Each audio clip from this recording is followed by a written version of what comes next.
sitter du der og trekker ennå, ja.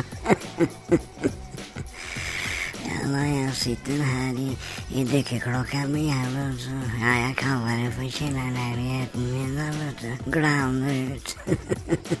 Ja, nei da, jeg ble gjenglemt her på 70-tallet, jeg har jo radiogreier, så jeg får jo følt litt med, da, så jeg lurer jo på om de kommer og henter meg snart igjen, men det er jo ganske hjemmekoselig akkurat her, da. Nå tror jeg tar meg en liten slurp med sånn saltvannsoppløst fiskepudding igjen, og det smaker faktisk ganske godt.